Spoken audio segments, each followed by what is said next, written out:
네, 여러분. 마은혁.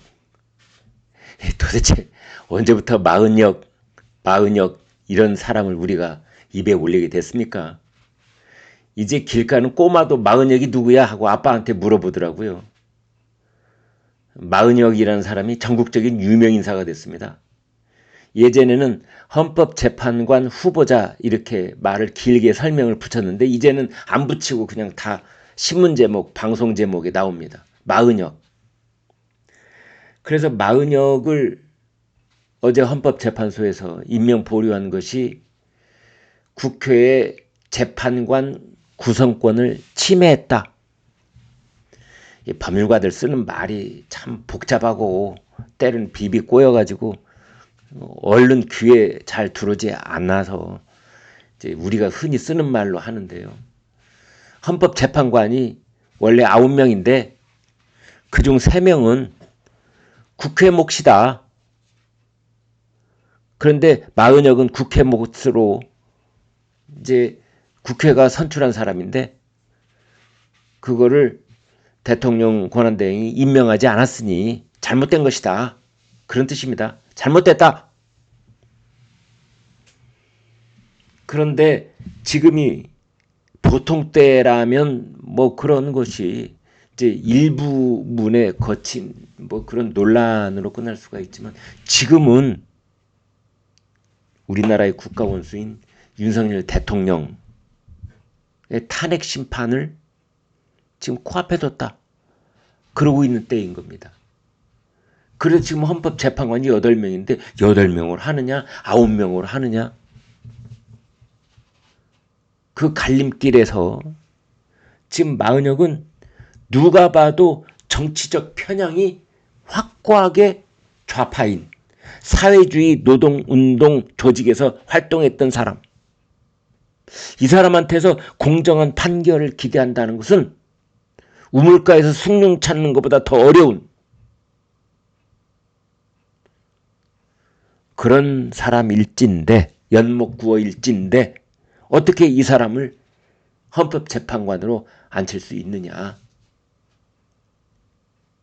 이 사람은 가령 지금부터 윤 대통령 탄핵 소추에 관한 변론 과정을 면밀하게 다시 공부하고 들여다보고 최종 변론에 다시 한번 참여를 하고 재판관으로서의 양심과 그 다음에 그 사람이 가지고 있는 헌법적 상식에 근거해서 판단을 내린다라는 전제 조건이 와르르 이미 무너져 있는 이 사람은 숨도 안 쉬고 눈도 한 번 깜빡 안 하고 바로 윤석열 대통령 탄핵 인용 이렇게 할 것이 분명해 보이는 사람한테 어떻게 헌법재판관 임명을 추가로 할 수 있느냐. 이런 논란의 대상이 돼 있었던 거거든요. 그런데 우리 헌법재판소는 합의로 선출한다는 관행이 없다. 그러니까 국회 몫이 셋인데 뭐 여당 1명, 야당 1명, 그 다음에 여야 합의로 1명 이런 그 합의 부분에 선출한다는 관행이 없다. 그러고 나와 있습니다. 그러니까 헌법재판소가 국회의 관행을 헌법재판소가 판단해버리는 겁니다. 나경원 의원이 곧바로 헌재는 국회 관행을 잘못 이해를 했다. 이렇게 들고 나왔더라고요. 최상목 대통령 권한대행이 곧바로 마은혁을 임명하지는 않을 것으로 보입니다만 또 한덕수 총리의 탄핵소추가 기각될 것이 뭐 90% 이상이어서 곧 복귀할 가능성이 높다. 뭐 이것도 하나의 변수입니다만 지금 그런 상태입니다. 따라서 마은혁에 대해서 헌법재판소가 임명 보류를 한 것이 국회의 헌법재판관 구성권을 침해했다라는 판단 때문에 엄청난 후폭풍이 있을 수도 있다. 특히 마은혁이 윤석열 대통령 탄핵소추 심판에 참여할 때, 윤 대통령 탄핵소추 선고에 참여할 때 특히 이때는 엄청난 후폭풍을 피할 길이 없어 보인다. 이렇게 볼 수 있습니다. 그런데 문제 제기가 있었죠.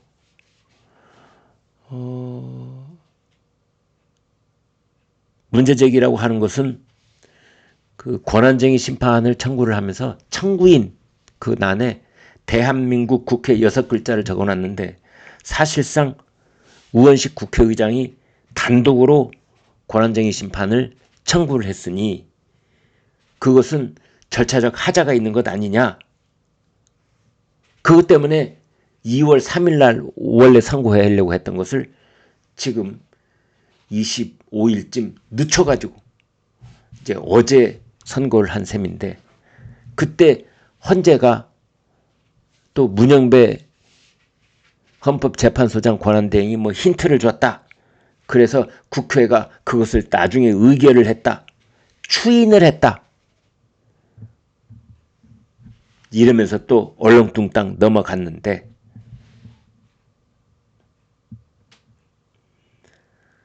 그래서 세 사람이 소수 의견을 내기는 했지만 그런 절차적 문제에 대해서 법조계는 비겁했다. 이제 그렇게 말하고 있고, 문제제기 신용만 한 것이다. 이렇게 말하고 있습니다.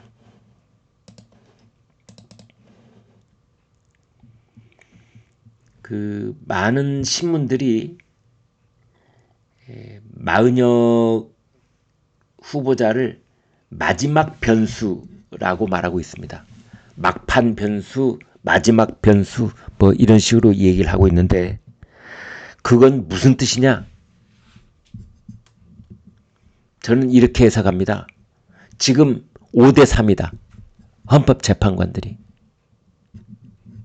그래서 이대로 가면 대통령 탄핵소추는 기각이 확실하다.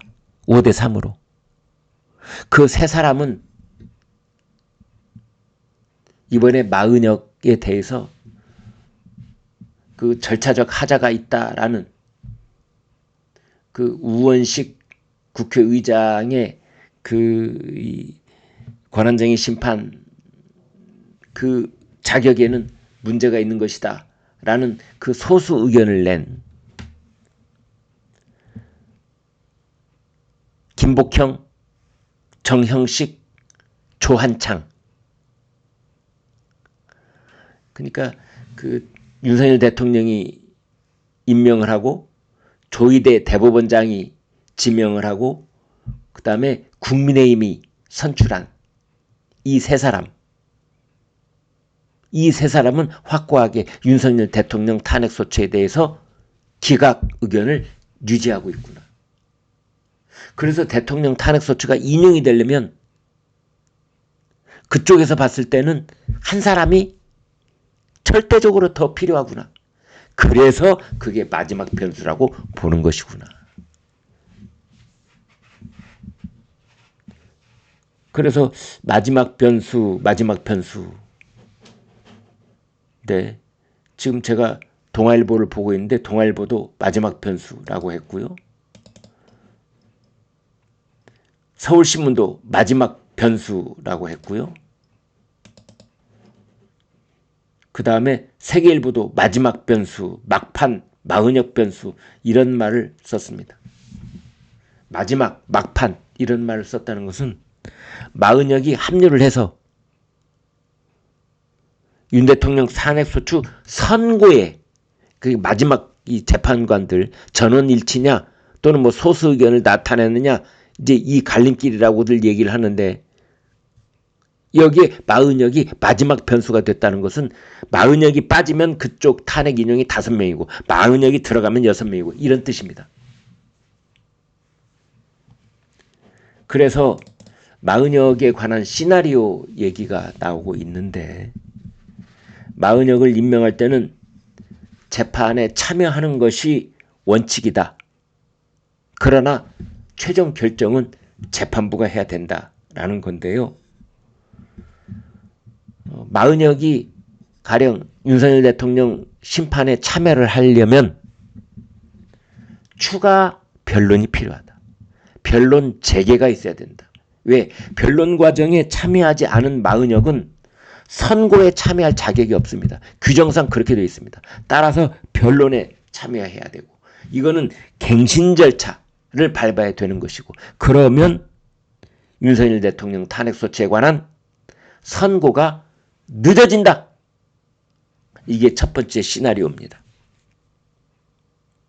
그러면 속마음이 숯검댕이처럼 새카맣게 타들어가는 사람은 이재명이다. 그렇게 해서 헌법재판소의 선고가 늦어지고 만에 하나 조기 대선이 치러진다고 해도 그 조기 대선 날짜가 또 늦춰지고 그러면 그 사이에 이재명은 공직선거법, 고등법원의 항소심도 유죄, 대법원도 유죄, 확정 판결이 다 나와버릴 것이다. 그래서 이재명 입장에서는 죽 써서 개 준 꼴, 다 된 밥에 코 빠뜨리는 꼴이 될 것이다. 그것만은 이재명은 막아야 된다. 이재명은 사실은 다른 건 지금 아무 관심이 없는 겁니다. 자기의 공직선거법 위반에 대한 대통령 선거 날짜가 잡히기 전에 자기 공직선거법 위반에 대한 그 대법원 판결이 나와서는 안 되는 겁니다. 그 뒤로 늦춰줘야만 되는 거거든요. 그런데 지금 그 이재명 공직선거법 대법원 판결이 지금 633이 지켜지면 6월 말 만약에 대법원이 신속심리를 하면 그 서울 고등법원이 3월 26일 날 항소심 선고 공판 하잖아요. 그때 유죄가 나오고 그로부터 3개월 이내여야 되는데 그러지 않고 대법원이 이미 모든 게 다 나와 있고 너무 간단한 사건이니까 신속심리를 하면은 5월 달에 나올 수도 있다. 그러지 않습니까? 이재명 공직선거법 위반. 아니 정말 5월에 나오면 그러면 이재명은 사실은 끝나는 거죠. 10년 동안 피선거권 박탈. 이제 이런 과정 속에 마은혁 시나리오가 첫 번째, 이걸 윤석열 대통령 탄핵소추 심판에 참여시키자니 그렇고 안 시키자니 그렇고. 그런데 또 다른 시나리오는 뭐냐? 마은혁이 알아서 스스로가 나는 윤석열 대통령 탄핵소추에 참여하지 않을래. 회피. 재판관이 스스로 결정한 걸 회피라고 하는 거거든요. 그렇게 할 가능성도 있다라고 보는 건데 그래서 지금 이재명과 민주당의 속내가 매우 복잡합니다. 매우 복잡한데 뭐 말로는 최상목 대통령 권한대행한테 빨리 임명하라 뭐 이렇게 목소리를 높이고는 있지만 네, 겉으로는 목소리를 높이고 있지만 속마음은 또 다른 어떤 뭐 통로를 통해서 전달하는 의사가 있는지는 모르겠습니다만 잠깐만 임명 보류 그대로 지금 이런 분위기가 민주당에서 느껴지고 있습니다. 여러분 고맙습니다.